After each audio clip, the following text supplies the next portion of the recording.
We're getting a look at video of a deadly gun battle between a homicide suspect and Fresno Police. Body camera and surveillance footage shows the moments a sergeant was shot in his car before he and two other officers killed the suspect. Action News reporter Kate Nemmerich spoke with law enforcement and legal experts about the encounter. She joins us live from outside Fresno Police headquarters with their reaction. Kate?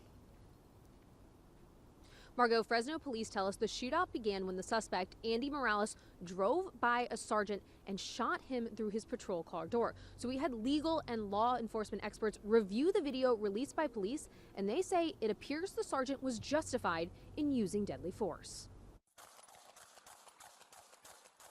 Fresno Police are giving a look at the events they say led up to a deadly shootout between a sergeant and homicide suspect in southeast Fresno back in October. Police say the sergeant was responding to a shot spotter activation at 8th and Platte on the afternoon of October 26th. Body camera video captures the moments after police say 40-year-old Andy Morales drove by the sergeant, shot several times into the car, and hit the sergeant 3 times. Despite his injuries, he called for backup and followed Morales through a residential area for several blocks. 2 blocks later, the suspect is seen on surveillance video hopping out of his moving truck, lying on the ground, and firing again at the police car. Then Morales and the sergeant exchange gunfire.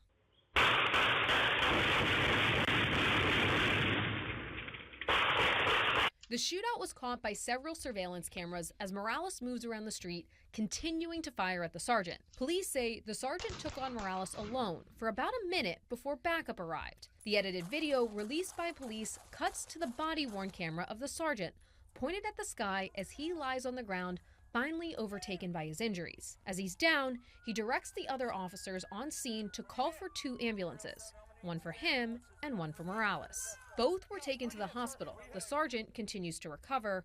Morales died from his injuries. Action News had law enforcement expert Bruce Thomas analyze the video released by police. You don't think you're going to be fired upon or engaged, but in this case, he was. He took the appropriate action, and ultimately the suspect paid the price. Thomas noted often law enforcement supervisors, such as sergeants, ride alone, so the sergeant was left to react to the shooting on his own. To engage the suspect, we have to be clear of the background, where we're shooting, why we're shooting, and the suspects don't have to do that. They can just fire at random. As for the potential of any future lawsuits being filed against the department by Morales' loved ones, we had Action News legal analyst Tony Capozzi review the video. We need to see the entire body cam. We're only seeing bits and pieces that the police put out. Now, it may be one-sided, it may not be, but I think the entire thing has to be obtained and reviewed before any lawsuit is filed. But from what is shown so far, I don't see any basis for a lawsuit. After the shootout, detectives discovered 43-year-old Mario Tonoro shot and stabbed to death inside a home. We're told he and the suspect were childhood friends, but it's unclear what led Morales to allegedly kill Tonora. Live in downtown Fresno, I'm Kate Nemmerich, ABC 30 Action News. Hey Central California, stay up to date with all the most important news and weather. Don't forget to smash that like button and subscribe to ABC 30 Action News.